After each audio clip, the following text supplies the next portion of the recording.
Hello. Why, hello there. Look at you, fancy pants, with it recording. I know. I've gone up in the world. How have you managed that? I don't know. It was just on there. I was like, oh my God. But what we need to work out, sorry, bit of stuff for me and Jem. What we need to work out is what we can do with this recording. Can we add it to SoundCloud or not? But I think we can still download it and probably do it that way if we can't actually lift the recording off of Spaces. We'll see what happens after. Yeah, we'll still have the option. Um, Yeah. Excellent, though. Well done, Mrs. Technical. Oh, yeah, I really didn't do a lot. It literally just came up. Would you like to record it? And I clicked yes. Wow, I'll take the credit though. absolutely. Oh, it's so nice to be back. Hello, everybody. Oh, I'm so glad you're better. Same. It's been the longest 2 weeks of my life, but you had exactly the same, I think. So you, Yeah, you for 2 weeks exactly before you. As soon as I got better, you got sick. very, very strange, but this is our first one of 2022, and it's actually Oh 2002. It's two no! minutes past 8 in the UK, and Oh wow! yeah, that's synchronicity, isn't it? Yeah, Happy New Year, everybody. Yeah, happy New Year. Hope you've all had a wonderful time, and well, me and Moles were in bed for most of it, so hopefully yours is not together, but hopefully yours has been better. Oh, But we're back to it, unminding. Um, so, what do we do here? I've been on the journey with Moles for 4 years now. Basically, she's managed to sort my head out, and we thought, how can we share this with the world? We're in we're living in crazy times. We're having a big old dip in the market today, and today we just thought, we'll come on, have a chat with everyone, see if anyone's got any questions. But we've been running this project for about 3 months now. We're sponsored by Cope. We've been very lucky to have some generous donations from some other people as well. But what we're really here to do is open up a space and connect with people. Miles, it's always brilliant when you can sort of explain how and why this is so different to anything else. So I'm going to chuck it to you if that's okay. yeah, absolutely. Hi, everybody. Yeah, we've had, I think it was 3 or 4 weeks away, and we were really hoping to kind of keep the consistency of weekly, but or at least every other week. So yeah, it is really, really great to be back. What do we do? What do we do? Right. I guess what we share is an understanding of the mind that's much deeper than looking at the content of the mind. Hopefully, some of you have listened to some of our other talks on SoundCloud. We will be moving over to podcasting 2.0, hopefully within the month. I will still be doing the spaces, but there'll be other places available to listen to us and for us to do some other things. Why we started this project, because mental health is such a huge topic, because that we're living in a time where a lot of people don't get the help that they need, and we really feel that we have something here that makes a really huge difference to people's lives. Like, it isn't something that it's just like, oh, I'll give you an exercise to do, or I'm going to tell you to not think about this anymore, or I'm going to look at your past. It's so beyond that. It's so much deeper. And it has such tangible effects on every area of your life. People come to me for a relationship problem, and they'll find that other areas of their life just seem to ease up a bit, and their minds start to heal. So it's so important. It's so powerful. And that's really, like Jem and I, we really wanted to do this for quite a while, and for some reason the end of last year was just the right time. We came together, we're like, right, let's just do it, and we just did it. We didn't really give it much thought, to be honest, and then we turned it into a project. After the first one, we're like, that went really well, we got great feedback, so let's turn this into something. And as Jem said, we're living in crazy times. It's whatever your feelings about what's going on in the world, whether you're on the side of it's a real thing happening, or you're on the side of that there's some tyranny happening, it's challenging. And it, and to give people a space where they can come to where we talk to them and we explain that, you know, your mind is actually peaceful at its core. What's happening is that we have such an overload of thought that is what creates our problems. And that's basically what we're here to do. We're trying to teach you about thought. We're trying to show you what it is. We're trying to detach you from the stories. We're trying to detach you from the movies that you play in your head, from the disaster scenarios you play out. Look, today with the markets crashing, it can look so real, and people can lose a lot of money in a day, and it can really feel like there's something going on, that you're out of control, or that, you know, it can be upsetting. And actually what's happening is some numbers on a screen have changed. For most of us, these aren't profit share. These are just numbers we look at. I'm like, oh, it's there, oh, it's there. And it's like if we come back to an understanding of the mind that teaches us that our well-being comes from within, days like today in the markets, days like where you have a bad day generally, years like we've had the last 2 years in the world, affect us a lot less, because we find that there's a space of well-being within us. We see that actually life comes from us. And that's really, really good, because we're not pushed around so much by life. We're not a victim of life. We become much more empowered. And I think to see that, to understand that, to have something to guide you through life, to understand what the mind is really doing, is incredibly important, because a lot of therapies really want to get stuck into what your mind is saying. We don't do that. You know, this isn't about what your mind is saying. Your mind is always going to be making up stories. Your mind is always going to fill the void. The mind hates the quiet. You know, the intellect hates the quiet. It wants to constantly make movies, make stories. And as it fills that void, there's a lot of noise. There's a lot of unnecessary noise. There can be some painful noise. There can be distracting noise. There can be upsetting noise. And we can get really caught up in that. And the therapies, and I'm not knocking everything, you know, everything has its place, but the therapies that start to really focus on what the mind is saying can actually be detrimental to us. What we really need to do is turn away from what the mind is saying and go to that deeper space, to become the observer of the mind. And it can be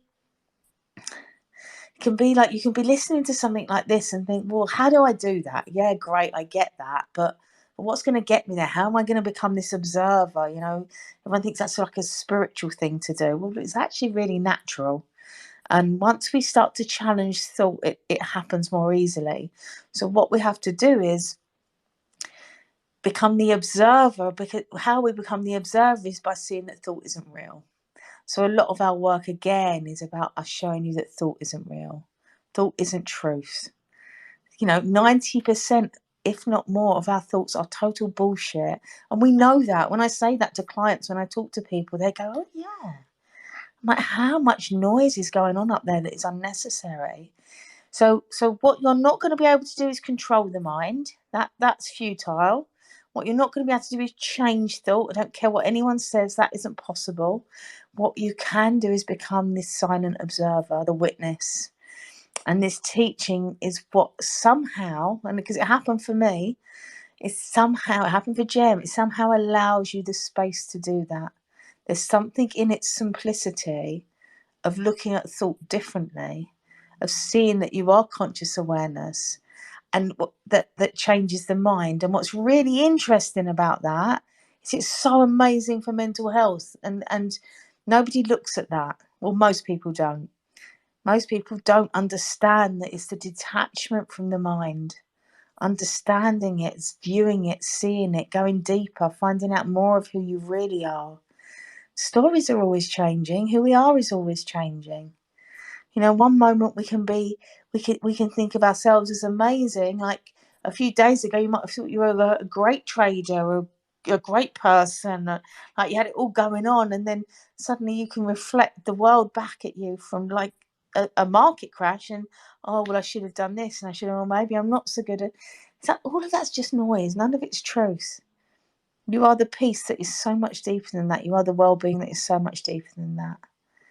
And I think what Gems and I did with this Unminding project is that's the exploration. And how do you do it? You just stay in the conversation. You keep listening, you explore. It's like if there's something, when you listen to me in German, you go, oh, there's something there, or oh, I'm not sure, but I think I'm going to explore that a little more. That's what you do. And it's in that exploration, it's in that uncovering that you begin to see. You begin to go, oh, okay, maybe there is something in this. Oh, well, I came off that call and I did feel more peaceful. Why was that? It's because there's a settling. The intellect that is always creating the noise begins to settle. And there's something deeper, something more peaceful that then gets revealed. Because what we don't do is we don't often let the mind settle. We try to get involved with it. We try to interfere. We let the noise run and run and run. And then we want to know what the noise is about. Why? It's if we feel bad, we want to solve it. That's the intellect. If you feel bad, it's because you're believing thought, and what you need is to allow that to settle. And as that settles, that feeling bad will actually change. Something really beautiful will appear. And that beauty is always there, and this isn't saying that I walk around in bliss. I don't. I have blissful moments. I still get caught up. But what I'm aware is there are two states of being for me. There's the state of being where I'm caught in my mind, and there's the state of being where I'm at peace. And that's what I'm always experiencing, one or the other. It's like, am I seeing who I really am and feeling peaceful? Or am I lost in my mind and I'm really caught in the world and it looks like I need something or want something to be okay? But the beauty of this understanding is that there'll always be that moment where I come home and I see what's true. I see that nothing is needed, nothing is wanted, nothing is necessary. All I need is to see who I am. Instead of going out into the world to find peace, I have to come home within myself, within my heart, to find it. And it's so interesting in its simplicity. Again, the mind won't like it because the mind wants to complicate things. The mind is great for measuring. The mind is great for comparison. The mind is great for working out problems. But it's and by problems I mean like mathematical problems, things like that. It's not great at understanding who we are. It's what's really interesting is you're not going to find peace in your mind.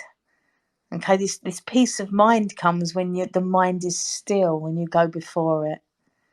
There's something that just is seen. There's a glimpse before the noise of the mind. That's peace. But we get lost in thinking that we're going to find peace of mind in the mind. Doesn't happen. You've never found peace of mind in your mind. The mind is a machine. The mind is a tool. As I said, it hates a void. It's constantly filling the noise. The peace, it's the less of you, the less of your mind there is around, the less of your mind that you're taking notice of, the more peaceful you will feel. And that's true for all of us. And there's been those moments in life where I'm sure you felt it, or you might feel it a lot. Who knows? Everybody's so different. But you'll apply it to something. I felt peaceful, and you'll look at your world and you go, oh, it's because I was watching the sunset. It's because I was with this person. It's because I was alone. It's because I was walking in the woods. And no, it's because for a moment you allowed it. You allowed the mind to settle. You went beyond it. And that's all it is. It's the simplest thing in the world. So with mental health, and I've suffered from mental health before I found this. I had some mental health issues. I found this. It changed my life around 8 or 9 years ago. I'd been in the therapy world before that, but now I really just teach this. Gem's the same. When she came across it, she was quite resistant, bless her, but eventually she listened and it's changed her life. I have clients, it's changed their lives. And it may sound odd, or it may sound like, well, how can that help my mind? But I really urge you to stay in the conversation. We have a great article which lists, I think it's got some of our past talks. It's also got a book list. Some of those books are on audio as well for people that don't want to read. And I think just to start exploring, say, okay, I'm just gonna look into this a little bit more. I'm just gonna see if maybe this is what I've been looking for to relieve. You don't have to have a serious mental health problem. It can just be stress. We're all stressed. We're all living in a world at the moment that's uncertain. So I think it's just looking in that direction and allowing yourself that time, those moments to just explore something new, just to challenge who you think you are, what you think this world is, what you think the mind is, what you think life is. It's all so transient. It's all so made up. Passes by so quickly as well. It's like to have something that goes a bit deeper than the material experience, I think is very, very important. And I think that's something that this offers as well. The When we talk about this experience, it's a weird thing to talk about spiritual experiences because people can dismiss it, but it really is just who we are. Again, it's back to a real simplicity. It's back to understanding that there's something deeper about us. There's something more to us than just this kind of skin and bone and this working or trading or getting money. And it was really interesting. I had a guru many years ago in India, a very famous guru, and he said that the best people he got come to him were the rich people, and it wasn't because they gave him money. It's because they knew that the answer to happiness didn't lie in their bank account. It didn't lie in having stuff. They'd seen beyond it because they'd got everything and they still weren't happy. So it wasn't that, yeah, of course, money eases problems. It gives some more freedoms, but there's absolutely no connection to happiness. And he said that poor people will always have a feeling that there's something in money that will make them happy. And until you get it, you realise, okay, actually that's not true. Some of the most miserable people I get come to me can sometimes be the wealthiest. But when they get this understanding, when they see this, it's like, oh, okay, I get why it was, because all I was doing was looking to the material world and thinking that will make me happy, and that didn't. And then thinking, oh, well, another million or another house or a new car. And eventually it just becomes so futile and it just becomes this hamster wheel. And I think at that point people then go, okay, what is this understanding? What is this happiness that eludes me? Why does it elude me? I've got everything I could possibly want. Why am I still not happy? And they're not happy because they haven't gone within. They haven't gone deeper into the self. They haven't looked at maybe the material world is an illusion. The material world isn't what we think it is.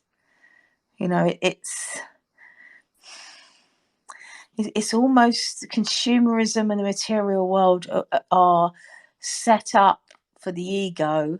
Really, they're not set up for our true self. They're set up for the ego, and they trick the ego into thinking that more is always the answer.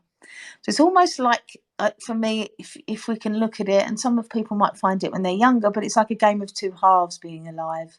You have this first part of life where generally you feel like you have to protect this self. You can be defensive. There's this person, you want things, you think, oh, it's going to be, I'm going to have a house, I'm going to have a kid, I'm going to have a beautiful wife or a beautiful, handsome husband, I'm going to have all these things and that's going to be great. And actually, it's like there comes a point where even if you have all that, it's like there's something missing. And I think that's when, or something happens, like a breakdown can happen, mental health issues can happen. And when that happens, there can be a flip. And when there's that flip, that's when we start poking at the ego a little bit. So instead of trying to defend the self and the ego, we then turn on it almost. And when we turn on it, we get to really then start to have a more fulfilling life, because what we do is we start challenging the bullshit. We start challenging the lies that we've believed. We start challenging the materialism that we're into. And we start seeing that actually so much of who I am is made up. All these things I think about myself, it's like the labels, maybe it's a husband, a wife, a mum, the job that you do, the family that you're in, the culture that you're from, like all these layers and layers and layers of self, all these layers and layers that we identify with. And it's the identification that becomes almost like a prison. So when we can flip that, when we start to see that and we turn on it, and we start to challenge the ego, which is, again, that's our thinking, our personal thought is our ego. When we start to challenge that, that's when we start to open up. That's when we start to explore things like this understanding, and it could be other things as well. There's lots of ways to do it, but it's almost, we go from a place of defense to a place of wanting it to crumble, wanting to see more truth, wanting to understand more about life and who we are. A lot of people maybe never leave defense mode, to be honest. A lot of people stay in that defense of the ego, defense of the self, defense of the character that they've built. But the richness in life, I believe, comes from the challenge. And there's often a breaking point. There's often a breakdown, a loss, grief. There's often something that happens in life that creates that space for that reflection and for that challenge. So yeah, you can have it without the challenges, but let's face it, what we know about life is it's full of challenges, as it's meant to be. Again, life isn't full of challenges by mistake. The challenges are there, they're part of it. We respond to them a lot better when we understand something like the 3 principles, which is what we teach here, because we begin to see that we're always going to get them. They're always going to come up, but our reaction is solely our own. Our reaction is solely coming from us in the moment and how we think and how we feel. So again, it's like my state of mind in the moment is always going to be what creates my reaction to the world, not the other way around. So something that can happen in the world I may react badly to will be because of my state of mind. The same thing can happen on another day, and I will react calmly because of my state of mind. So what we're talking about here is something where we go from an outside in illusion, an outside where the outside world creates our feelings and what's happening to us, to an inside. We go from within. It was coming from us. Again, that's amazing because we get to live in flow. We get to live in flow once we understand that. Because if we're seeing that, we allow the world to give us these experiences. Of course we're going to get caught up. Of course there's things that are going to upset us. We can be attached in relationships, we can lose people, we can, breakups, loss of money. They're always going to appear upsetting, but there will be a point where we reset because we understand that's exactly what was meant to happen. My belief is life doesn't happen by mistake. Life happens and it's coming from us and it's how it's meant to be. So again, that flow, it's like, okay, it's live every moment like you've asked for it.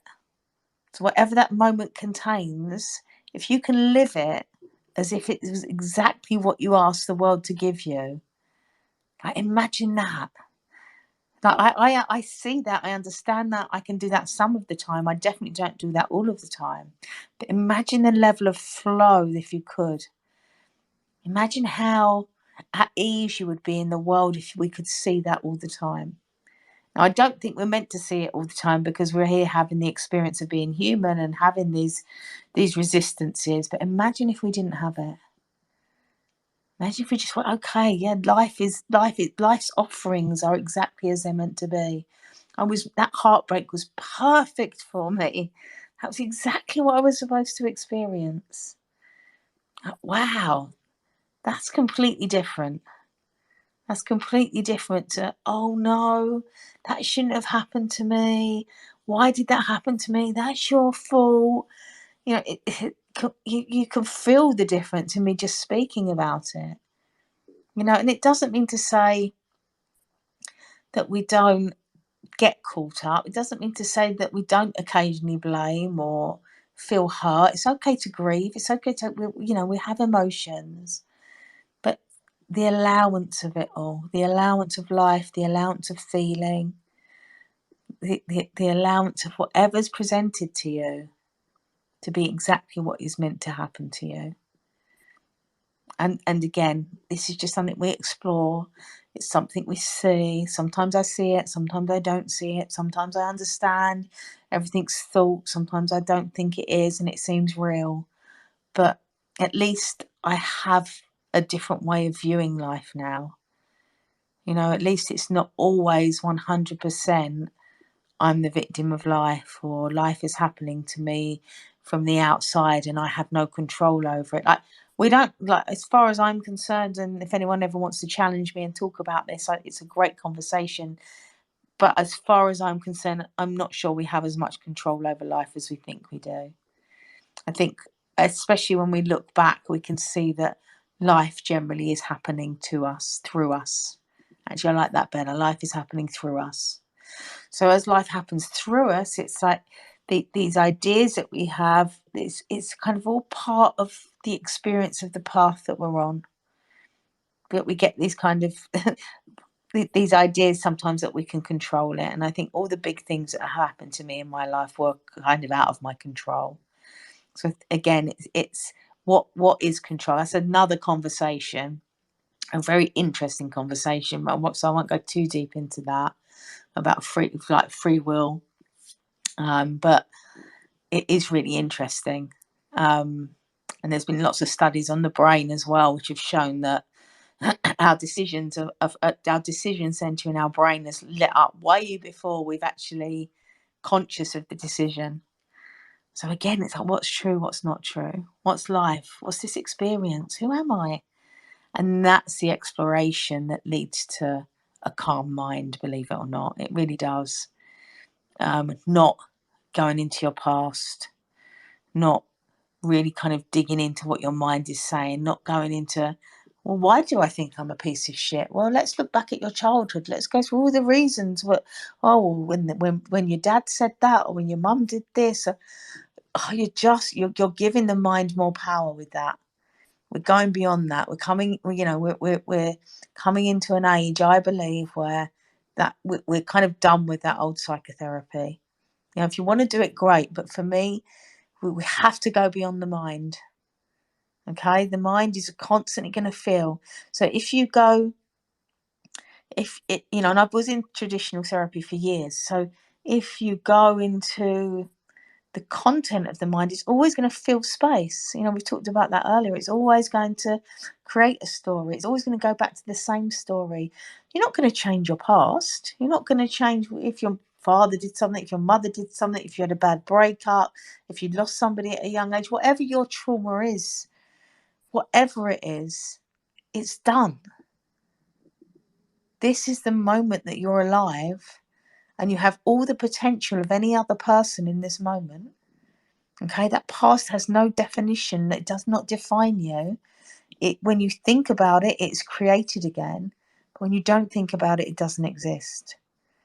So again, that blame on the past, that digging into it, that regurgitating it, that going over and over it, for as far as I'm concerned, isn't helpful.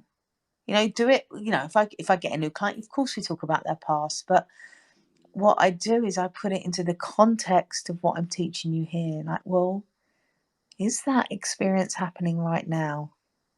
So when you think about that experience, you feel bad. So what are you actually feeling? Because I can tell you're not time traveling and going back and bringing your feeling into this moment. What you're actually doing is your mind is creating it in the moment.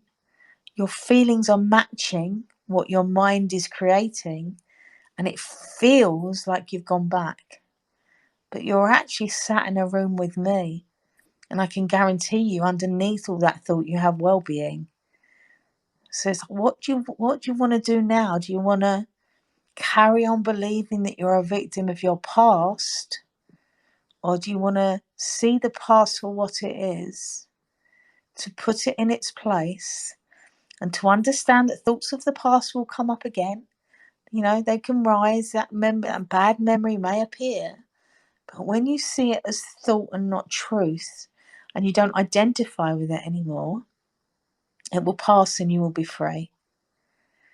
Freedom comes from challenging the mind. Freedom comes from challenging what you think to be true.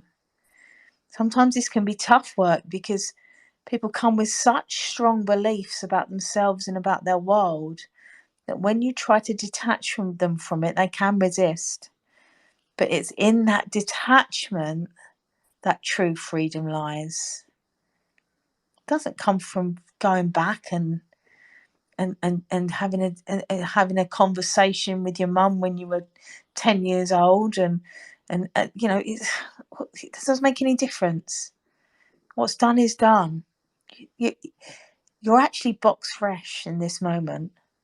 We're all box fresh in this moment. You know, we have unlimited potential. We are creative power. We have so much going for us.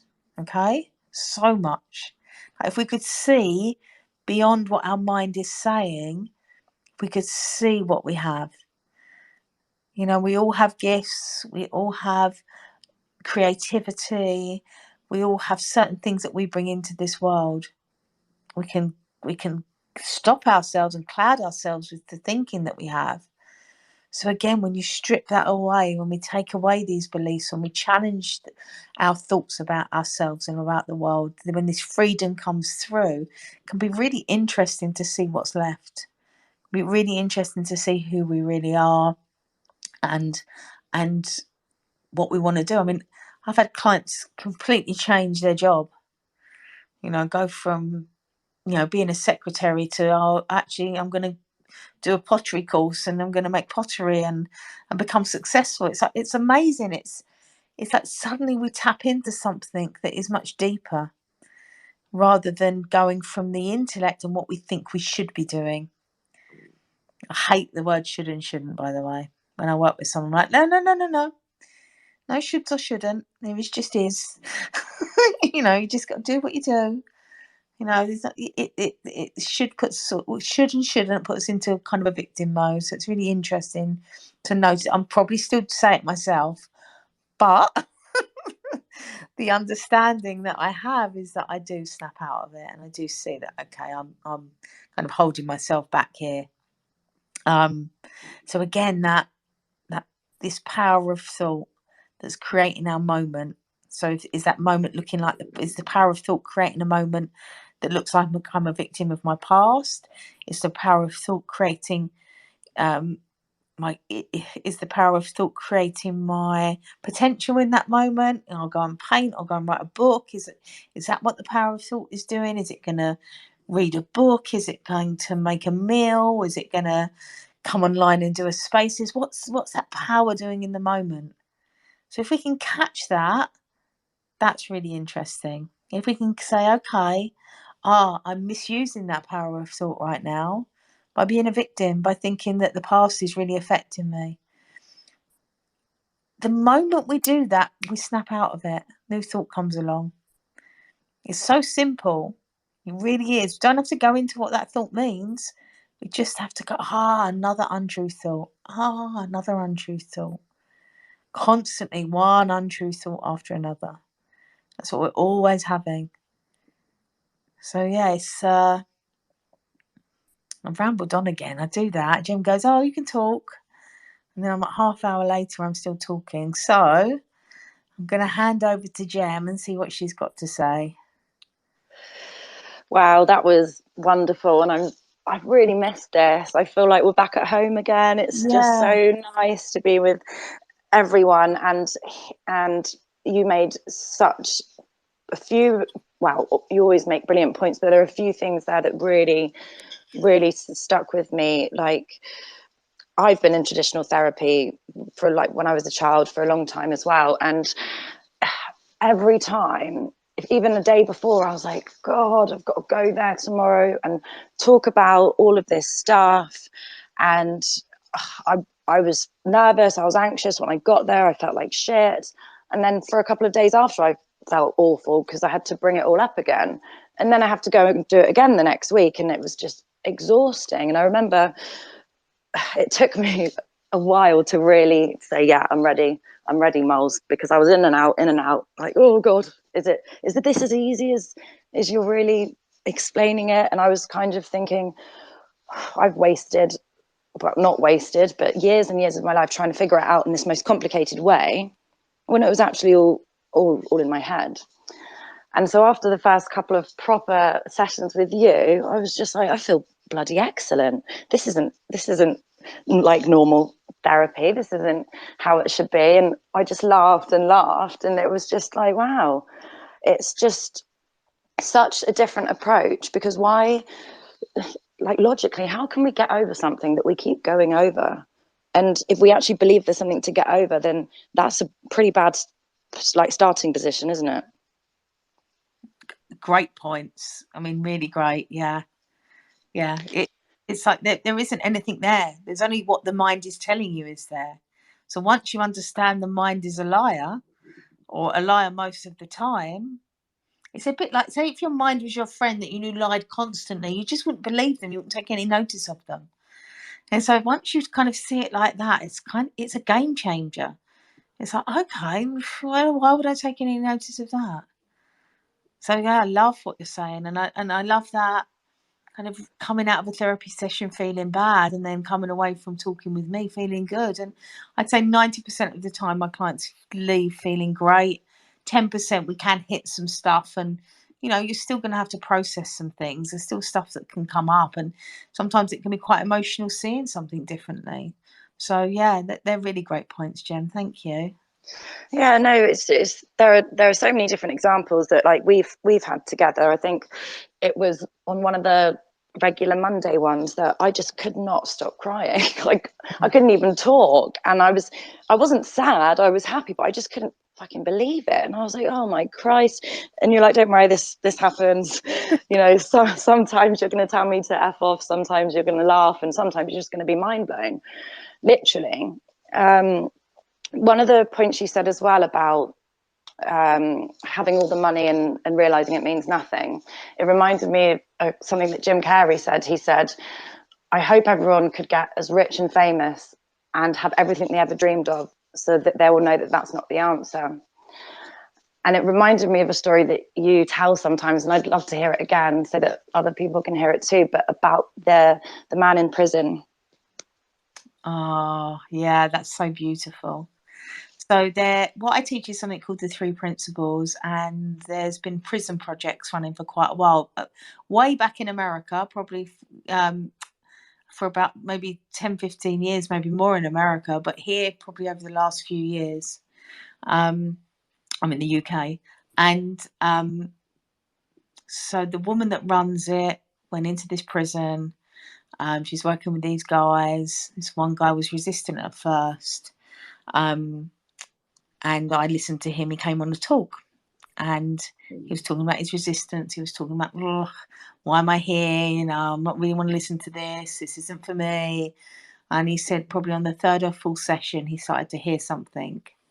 He was like, oh, maybe this is interesting. Maybe there is something in this. Carried on listening. And then was like really had a life-changing experience. Really saw it differently. Really began to understand how thought had got him into the position of being in prison, believing his thinking, believing he had to live the life that he lived and do the things that he did to survive. Not always good things, I think I know he was a gang member. So yeah, it was really, really interesting. So he was doing this talk online, and I was listening to him a few years ago. And then someone asked him, and they said, how did you know that this was it? Like, what was the moment where we were like, I found something. This is what's going to change my life. And he said, I knew when I was happiest I'd ever been in my life, and I was in prison.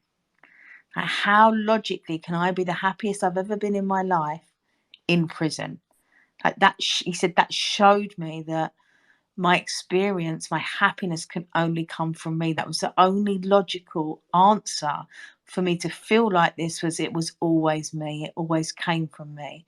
And from that moment, I changed my ways. I changed my life. And now he teaches this understanding.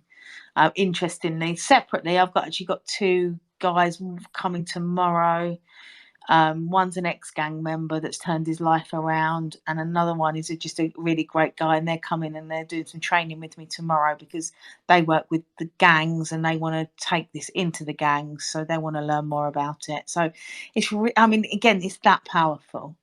This is what we're talking. It's like when you see it and have that transformational moment, it changes everything. So from a gang member to go from what he was doing and being in prison to being really waking up, really seeing the truth of who he was, changing his life, and then going out and teaching this.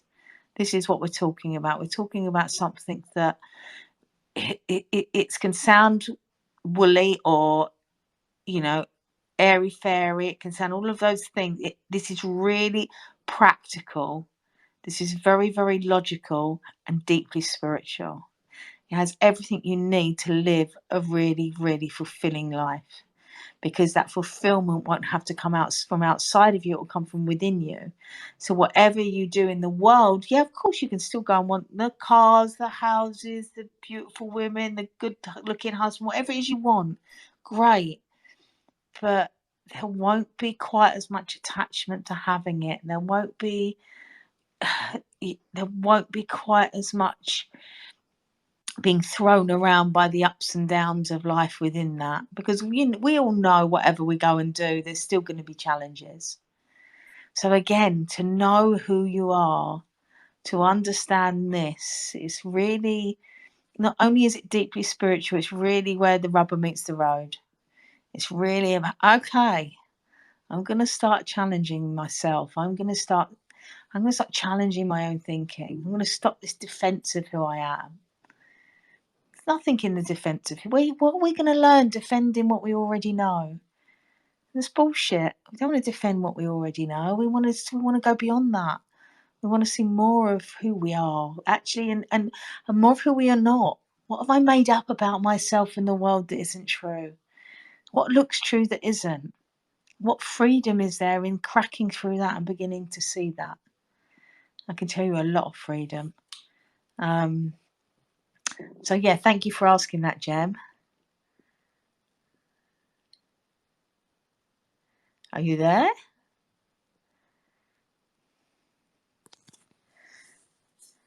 I don't know what's happened to Gems, if she's got stuck. Okay, so what I will Scott was going to ask if anyone had any questions. Speaker.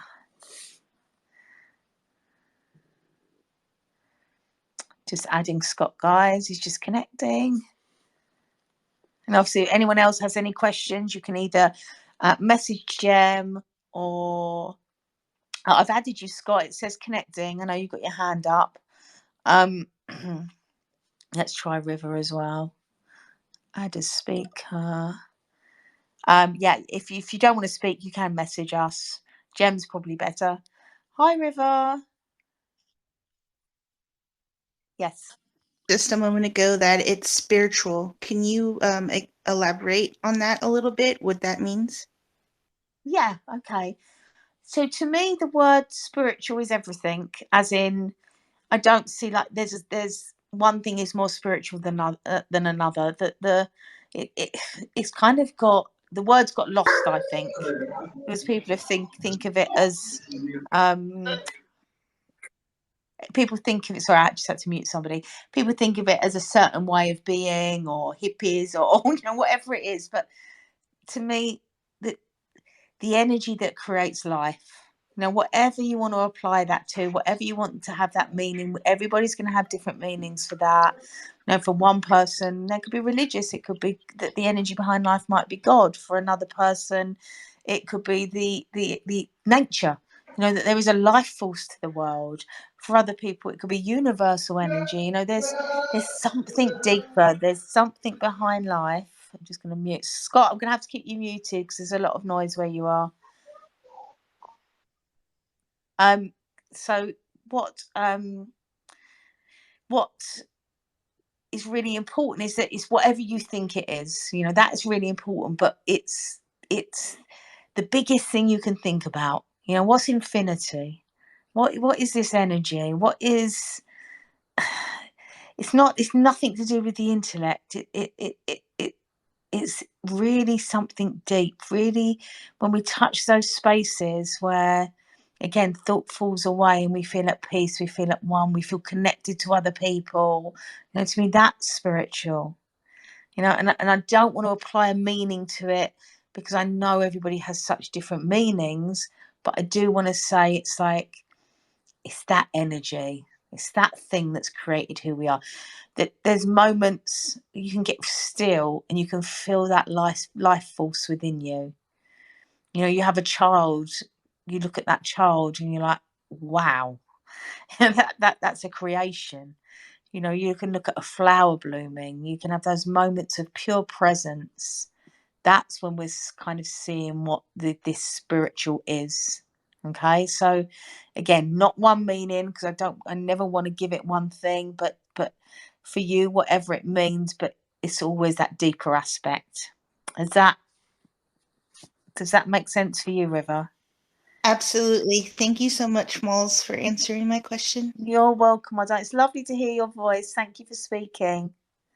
I don't have a good voice No like problem. Molls, but I think you have a really good voice, darling. It's really cute. thank you. Oh, hi, Scott. Did you want to talk?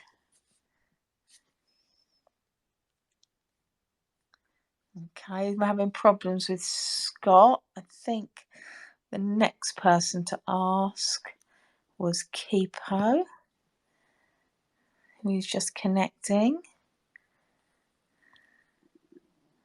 I don't know what's happened with Gem. I guess something technical. Hi, Kipo. Is it Kipo? You can say Kevin. I just I had to put my username as just Capo, my first name and the last name together. Can I get my friend here? Hi, Kevin. How can I help you? What would you like to ask? No, I just wanted to Bring my just friend. say thank you so much for Can I bring my hosting. friend? And I've been listening since like 40 minutes now, and I'm really enjoying it. It's really helping me to overcome my thoughts, what I'm going through since this week, what happened at work, and so on. So thank you so much. You're welcome. Thank you for being here and thank you for listening. I'm really glad it's helping. We do them every Thursday, so if you can listen in every Thursday, that would be amazing. I've already subscribed to your space. Oh, fabulous. And Brilliant. even to both of you, Jem and you also. So I'm really looking forward to next Thursday also. Thank you for speaking, Kevin. It's nice to meet You you. too. Thanks a lot. Take care. Right, who was next? Okay, I've got metals. Sorry, guys, I'm not very good at the tech side. Jem usually takes care of all this, and for some reason she's stuck. So the glitch that's happening when a co-host rugs, she's rejoined and she still sees herself as co-host. You just need to knock her down as co-host, down to speaker or down to listener, and then she can send her request. Yeah. Okay, got it. Thank you so much. She's requesting to come back, but you're not getting it because she's locked in co-host. Brilliant. Thank you. Thank you. I told you I was really bad at No, the you tech. did brilliantly. I can hear, but I couldn't do anything. And I've messaged everyone that was a speaker. So thanks, Metals. Okay, excellent. No, you killed it. We've had everyone on. Did you have a question, Metals, or were you just here to rescue me? I know the bug that was happening. Thank you, my darling. Metals, you have a great voice, by the way. Gorgeous, right? Thank you. Yeah, amazing voice. Lucky you. Say something else. Just something small. Something small. Right, I think Abdullah has been requested, so I'm going to invite. I can do all that now, Molls. Okay, yes. Sorry. No, don't apologise. But you concentrate on what the message is. I can do all of the silly stuff. But yeah, welcome, Abdullah. Hi, Abdullah. Would you like to speak? Hello. It's good to hear all of you. As an Asian, I don't think I have a good accent to speak with you all, but I would like to speak fluently. I would try to speak fluently. As a matter of fact, I just find this option on my Twitter, and these random spaces just introduced here on Twitter. So, Yes. Do you have a question for us? question for I don't want any question right now. Okay. I would like to endorse this meaning of spirituality. The Molls just explained. I would like to agree with all the meanings Molls just said. What spirituality means to someone. I think it is something, when you see a child even giggling, or when you see a flower blossoming, and it's an energy, but you feel it within you or around you. That is what spirituality is, I believe. Yeah, beautiful. That's Thank you. lovely, and it is a feeling. Thank you, Abdullah. You're welcome. We're going to bring on. Thank Thank you you. very much. We're going to bring up Toshi now. Nice to see you here. There's so many of our Unminding family in here today. It's really nice to have everyone back lovely. together. And if you're if you're not on our Telegram chat, please join it. You'll find it on one of either Gem's or mine's Twitter page. And yeah, it's we're trying to build that up at the moment. Obviously, after a few weeks off, and to get that quite active. So please join us. I'll add the link up the top now so you guys can all join. But by Toshi, the stage is yours. Hi, Gem. Hi, Molls. Hello. Hi. I'm just wondering, with you speaking about ex-offenders, ex-prisoners, how would you advise someone who has recently left prison? How would you advise them to?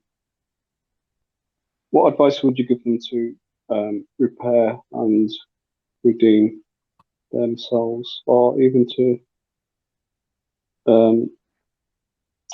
What advice would you give them to start them on the road to heal grief and guilt? That's a great question. Thank you.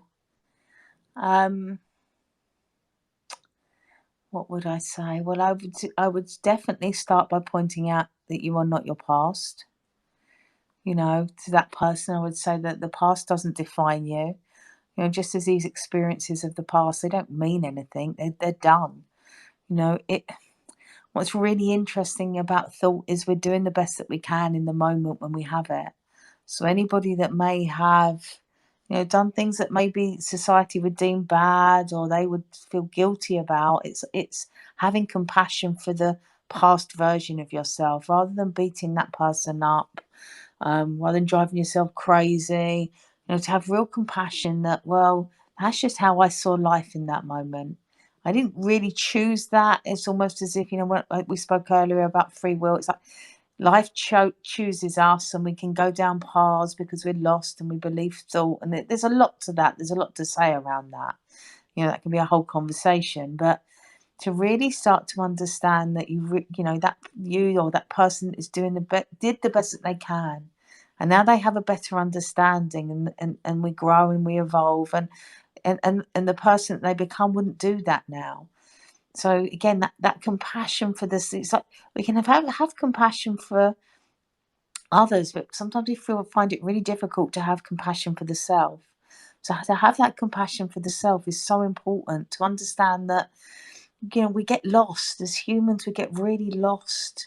You know, we have traumas, we have things that we believe to be true, we have difficult childhoods, whatever it is. Again, we don't want to blame or do guilt or be a victim, but, you know, the truth is life can be really difficult. And then sometimes we can do things that are detrimental to ourselves and to others. And again, that evolution, that change, it's like, allow that. Because in that compassion for the self, you're not going to get caught again. in that same way. You're not going to go back to being the person that did whatever they did. You're going to have compassion. You're going to see that that's a past version, that evolution of you isn't the same person. And it's really interesting, and this can be really difficult to see, but if you can understand your innocence, because what happens when we start to understand thought is our innocence is because we believed thought. Our understanding that we come into is because when we start challenging thought and we don't believe it, we're not going to do the things that we did. You know, it's so easy to get caught and to be lost when we believe everything the mind is telling us. When we can go beyond that and start to challenge the mind and start to see the nonsense of the mind, we can see, oh my God, like poor past me that believed all that thinking. No wonder I was such a fucking mess. It's like that all just looks so true to me. And when I stop believing that thinking, when I can go beyond it, I can find freedom. And what does that mean? That means I'm probably not going to go out and commit a crime or do something bad, because when that thought comes in, I'm not going to believe it anymore. I'm going to see that thinking wasn't truth. That thinking isn't truth. That thinking is just, it's like a radio wave, you know. That thinking is just coming, we're experiencing it, and it's falling away. So again, it's don't, your bad, you know, for all of us, everybody on this call, your worst thought says absolutely nothing about who you are. Okay? Nothing. It's a thought. It's passing. It's a wave. It comes and it goes. You didn't create it. It's just happening to you. So when we can see that, it's like, oh, I'm not a bad person because of that thinking. No, you're just a person. If I can sit in a group and say to everyone, what's the worst thought you've ever had? They probably won't be able to tell me because it would be so horrific. But actually, it's meaningless. It's just a neutral thought. It doesn't mean anything. You know, if I have the thought I want to go outside and punch the first person I see in the face, it means nothing. It only means something if I go out and do it. You know, it's understanding who you are. So what I would say to the person that's left prison and feels guilty and doesn't know what direction to go, I would say, start to explore this understanding. There's some great books. We have these spaces. There's other ways to explore it. Start exploring who you are. Start seeing that you have evolved. You've changed. Start to see that you're allowed to be happy and you're allowed to have a really great future. And you're really you're completely allowed to have a great life, and start to own that and to see that. So when you see that for yourself, it's like that past doesn't exist anymore. You can be present, you can move forward, and you can start to explore who you are. And in that, I would also say, I know it can be difficult because for that person that's had those experiences, is that if you can start to trust life a little more. If you can start to trust, okay, this is where I've been, this is where I am, I'm going to be in the moment, I've found something that's going to be helpful for me, I'm going to move forward, and I'm going to just trust that whatever I need to find is going to be there for me. Whatever I need to do is going to appear. And just try to live from that space for a little while, and allow yourself the transition of going from one life to another. Like prison to freedom is, you know, it's quite a big transition. So allow that your mind is going to go through some changes with that transition. But again, back to the original point, is the compassion for self is so important. So I really, really ask you to see your innocence, to have compassion for self, and to trust that there is an energy behind life that will see you through. And yeah, how does that sound? Perfect. Good. I would like to add a little something to what Molls just said, but first I want to preface it by saying that in no means am I a mental health professional. I'm not certified or anything, but a lot of the things Molls is saying, I've put into practice in my life for the past 4 years and have seen a huge change. One of the things I did as a practice to love myself and to have compassion for myself and to stop putting everyone else's needs in front of my own. And I know Malls has said, don't go back to your memories, don't dwell on the past, which I 100% agree with. But what had helped me was to find baby pictures of myself and literally just look at them and think of all the things that I've been through, from the time I was that age to the time who I am now, but also to find that innocence and to get to the root of the love that you should have for yourself. And I know it sounds stupid. A lot of people say you can't love others unless you love yourself. I don't necessarily believe that to the full capacity, but I do believe life gets easier once you start accepting yourself and your flaws and having compassion for yourself. And again, one of the things that helped me do that was just to go look at my little tiny baby face, all the innocence that was in there, when I was, 6 months, 2 years, 4 years, and just reaching back and finding that connection with your smaller self or your innocent self. And again, personally for me, that's what helped me come to a place where I can fully embrace the compassion and the love that I needed for myself in order to continue, my journey as far as healing myself. That's so interesting and lovely that you say that, River. I remember having a few exchanges with you. A couple of times we've said to each other, stop setting ourselves on fire to keep other people warm. And it's one thing that I think might be really helpful as well with Baitoshi Molls is that people like facts, figures, if we, can trust the science. But you've always explained how we have over 100,000 thoughts, and our mind tries to connect to the ones to make sense of things. And if you're trying to make sense of why you feel like shit, then the thoughts that you're going to hold on to are going to be really shitty ones. But if you wouldn't mind explaining that 100,000 thought thing, because it really puts into, because a lot of people are very logical, and this is logical. So if we have that many thoughts, how do we get to where we are? And I think that would be great for Baitoshi. Yeah, thank you, Dan. We've explained it. We have 100,000 thoughts. I think Stanford University in America studied the mind, and I think that the waves show that up to 100,000 thoughts a day. That's a lot of thought. And it's just trying not to take it too seriously. And I loved what River said. Thank you, darling. Oh, is she gone? She's gone. But anyway, thank you. And I know she's there. She's listening. And yeah, again, that innocence, that love for self, and not an ego love, but that really going back to that pure essence of who we are.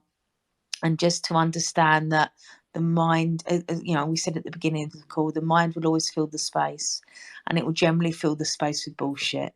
So just cotton on to that, be wise to that. If I get lost in thought or I get caught up, I'm like, is this true? You kind of know it's not true, and I may stay caught up for a little while, but knowing that the untruth of the mind is incredibly powerful for our experience. And just again to trust that like, let life have you. Let's see where you go. Let's see what happens for you. Coming from this new space, coming from this, whatever you've learned, letting go of the guilt, letting go of the grief, and just really allow yourself to live. It's so interesting how we stop ourselves living, how we limit ourselves with our own thinking. When you start to see that the only thing that ever limits you is your own thoughts, not what anyone else says about you, that's irrelevant. You're thinking, this is not just you, this is all of us, that you're thinking about yourself is what limits you. My thinking about myself is what limits me. When I catch myself with this limiting thinking, I'm like, wow, that really looked true. That really looked real, and it wasn't. So just again, it's like you are, as everybody else is, infinite creative potential.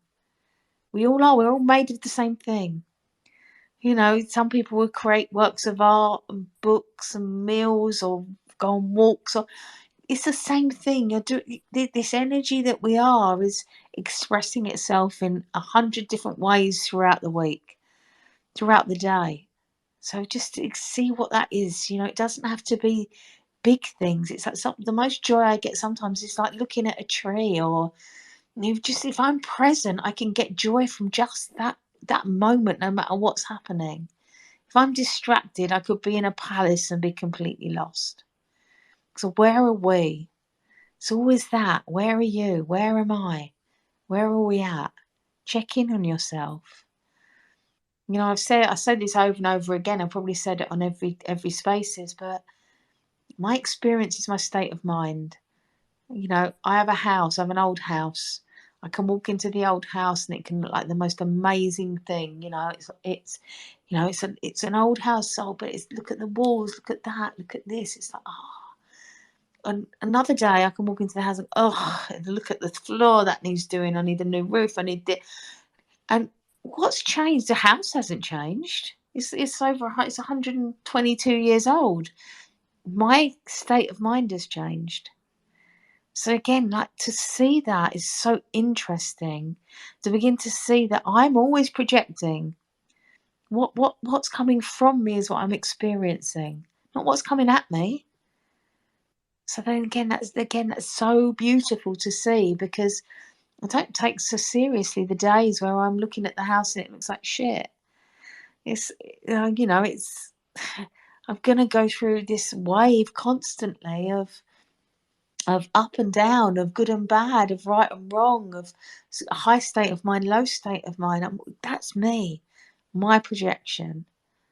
So again, come back to that, understand that, have compassion for self, explore this understanding. Please join us again. Please look at the article and listen to some of the stuff that we've put out there, and just go in this direction, because I guarantee you, it's so interesting that Gem asked about the guy in prison. We spoke about that because it's so interesting to explore that. It's really, really interesting, and to see where that goes. How do you feel after all of that, Baitoshi? Well, yeah, I mean, when Molls was talking earlier about how the guy who was in prison and found himself happy, I experienced a very similar situation myself, and I realised that happiness doesn't come from external sources, it comes from the internal. Amazing. So again, it's like, you don't need, these experiences don't have to come from a teacher. We can see them from ourselves. But what's interesting is you can have an experience like that, and it's like, oh, I saw it came from myself, and that can change. But I think then really diving into something that will explain that to you and show you what that really means is really the direction to go in, because it's almost as if life showed you something. So take its hand and take that a bit deeper and go a bit further with it. So yeah, thank you so much for asking that question. Like, really, what a great question, and something to really dig into. And yeah, I'd like to catch up with you another time as well and talk some more about it. Well, it's interesting how everything's connected. You're seeing these guys tomorrow, and this conversation's happened tonight. It is 9:09. We have a Cody that's requested. Do you want to do one more question? Yeah, absolutely. This always happens. I always say to Gem, this is the standard thing, right? So we have a little chat before we start, and I was going, Gem, I'm so tired tonight. I'm gonna I can only do an hour. So you have to cut it off at the hour. And then we just laugh, because we know that we get on and we always go way over the hour. And Gem always says, can you do another one? And I go, yeah, okay then. And we've not properly spoken for a couple of weeks because we've both been bedridden. So this is partly our catch up as well, guys. So yeah. But hi, Cody. Nice. Go for it. Thank you. I just want to say thank you for everybody who is here right now, and especially Molls and Gem for, coming to the microphone and speaking their truth.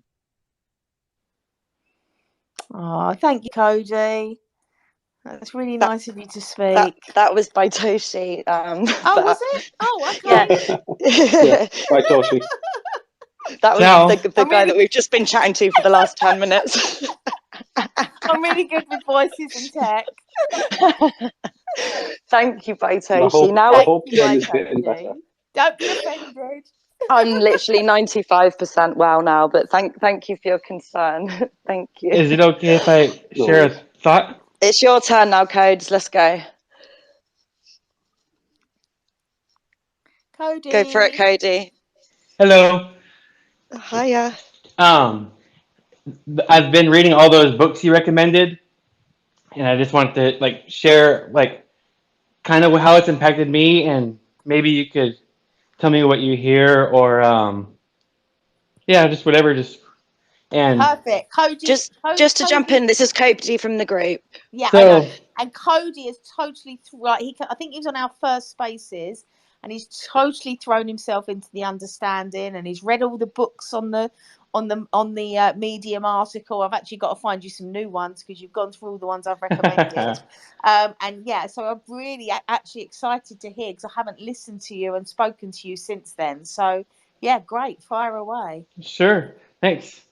Yeah, so mind, consciousness, and thoughts, and I'll just try to go down the list and just share whatever comes to my mind. So like mind, I look at it as like, so you know, we all have different beliefs, and I personally I believe in God, but if you believe in, you know, whatever it is, it's all spiritual, right? So but there's that intelligence. We're all intelligence that's from real. And earlier when you and Jem were talking, Jem said something really cool. She was like, "I'll take care of the technology, the silly stuff, and you just lead to the conversation." And that's kind of how mind is. I think like we just trust that, you know, the universe and all that knowledge is going to take care of all the silly stuff and all that stuff, and it's and I love what you told me one time, how, you know, don't give yourself so much credit, you know, and that's so true. Just be humble. And I remember one time I was stressed out at work, and I walked past two guys, and I overheard the conversation, and the guy was like, you know, if you just be humble, everything works out right. And being humble, I think, is just placing, you know, there's so much you could say about humility. I'll just move along, but yeah, and then that's why we read the best books. We try to fill our mind with that goodness, because oftentimes the insights we receive are things we already know, but they become insights when we're at this higher level of consciousness, and we see them under a new lens, and they're brought to our minds. So, but anyways, moving on to consciousness, like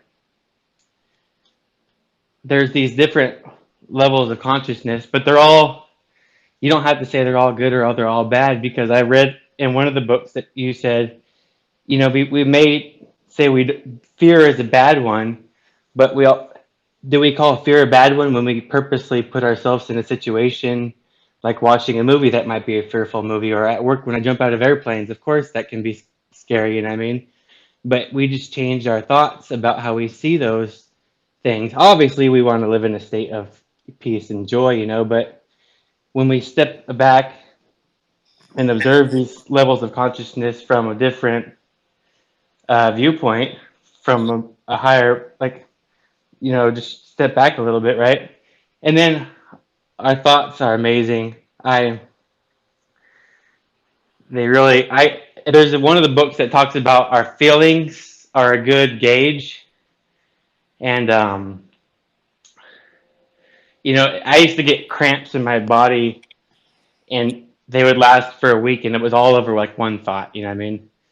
And I would do everything I could to like relieve myself of that. I'd go, you know, you turn to addiction, you turn to, you go running, you try to eat better, you try to, you know, take some sort of supplement, get a massage or whatever. You're just trying to figure out what that is. But I realized a lot of it is from our thoughts. And one thing that you really helped me out with is the whole compassion thing.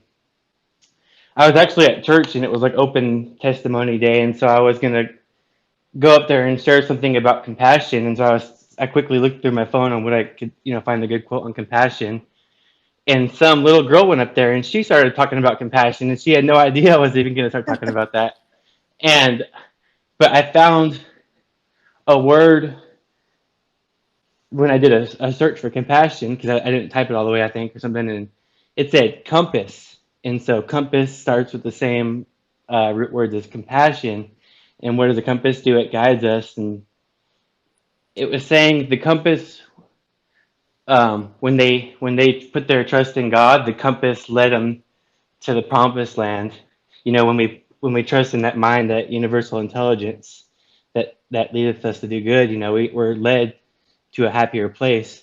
But but then, and so it is with compassion. I love this, and this is probably the last story, and then I'll turn it back over.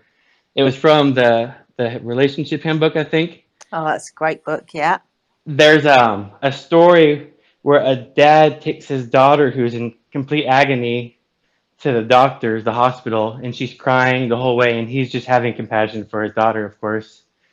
Well, they get to the waiting room, and this one guy is like, "Can you take her out of here? I don't want to hear her crying. That's annoying." And I thought about, when you're on an airplane for a long time, you might hear a baby crying. Or, when I live in the Army barracks room and you got drunk soldiers playing their music at 2 a.m, or my friend's neighbor down the road was complaining that a dog was barking. We can get agitated by those things, and that can cause those cramps in our body, those stress. And they talked about how that's an insecurity, but they said, and I think they proved this with a point, that when we have compassion in those situations, that the more compassion we have, the joy we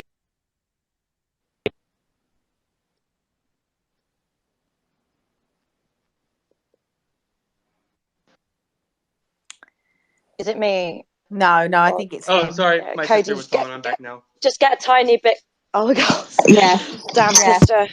Okay, I'm back. I Carry on. promise. All right. So the more compassion we have, the more joy we can have, or we can be bitter. So we can either be better or bitter, right? And how do we have compassion? Like I'm still in the practice in this stage. I'm in the early development of this. A lot of it's in us already, but I just try to run through which thought will lead me to compassion. And I had an evaluation at work one time where the guy was like, "Cody was the worst leader I've ever worked with in my entire career," and I could have gotten like really bitter about that, but I had compassion, for the guy who wrote that, and I immediately quit caring about it, and it didn't. His review didn't.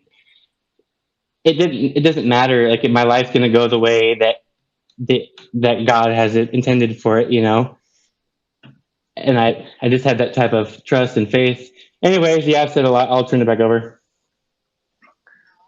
Oh, thank you for speaking. It's really interesting to hear your kind of where you are and what you're seeing in the principles. So, what we haven't really said tonight, the principles are mind, consciousness, and thought. They're just the three energies that create experience and life. So yeah, it's like your view of them, how you're seeing them, and this compassion element. And again, compassion. The more we understand our true nature, the more we see beyond the character, the more compassion we have, because we start to see the illusion of the character, and when we see the illusion of it, we have compassion for it. So it's quite an interesting process that we go through. But yeah, thank you. I'm going to read something. So Gems, would you like to say anything before I do? About that particular question, or are we signing off? No. Whatever you want to say is fine. I like to say I love you all and read it out. Let's go. Yeah, I love you all too. So what this passage speaks to, it's a guy that I've been to see. His name's Rupert Spear. He's an enlightened man. He's very beautiful in his speech and in his writing. And he talks about how we're untouched by experience. So on this call where I've spoken about the past and I'm saying how it doesn't really affect you, how no experience really affects you, it's all coming from you. It's kind of a deeper look at that. So I'll read from it. It's from his new book called Being Myself. No experience leaves a trace on awareness, and nothing can harm, modify, or destroy it. Therefore, it is without fear. As the space of a room cannot be agitated by anything that takes place within it, so awareness cannot be disturbed by anything that occurs in experience. Thus, our nature is peace. And just as nothing that takes place inside a room adds anything to the space, nothing that takes place in experience adds anything to the self. We are inherently and unconditionally fulfilled. Thus, in the experience of happiness, we taste or know our true nature. It knows itself as it essentially is. Well, thank you, everybody. That was beautiful. And the whole time I was actually thinking about Baitoshi when you were reading that. I think that really resonates to his question as well. Yeah. Wow, what a connected night. Yeah, thank you, everybody. And it's 21:21. Every time I look at the time, it's been 09:09, 21:21. Oh, yeah. It's, yeah, amazing. Baitoshi's come back, I think, to say one last thing. Absolutely.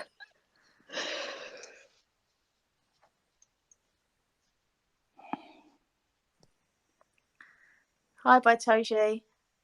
Thank you. Thank you. Oh, you're welcome, darling. And thank you. You can reach out in DMs at any time. Okay, so join the group on Telegram if you can. But you know, if you need to reach out, please do. That's what we're here for. Thank you, everybody, for being on the call. Please join the group. Yeah, spread the word. Come join us again next Thursday. I'll hand over to Gem to say goodbye. But yeah, as she said, love you all. Yeah, Estival's just DM'd me as well, saying it's 22:22 here. Everything's so connected. We have a great Telegram group, lots of people connecting, and people that are understanding this, they're really getting it, and it's really changing things. So if there's anything that's sort of resonated with you tonight, please make a tweet about our group or what we're doing so that people come and listen, people join in next week, because this is the year that we're gonna do our best to make sure that everyone's having the best time possible. Like, this is our mission, and you're all part of it, whether you like it or not. So thank you very much. Love you all, and we'll see you next week. And yeah, thank you, Molls, for everything. Molls is the one. I'm just the person that says something very, very rarely, but just to keep it together. This is. You're just as important, my darling. You really are. Well, the hand on my heart, this is one of the best, most important things I've ever done in my life, and I'm very grateful for all of you. So thank you. Yeah, I love you all, and thank you so much, James. I love you so much. I'm glad we're back. And yeah, thank you, everybody that spoke and joined us. Good night, everybody. We'll see you next week. Bye.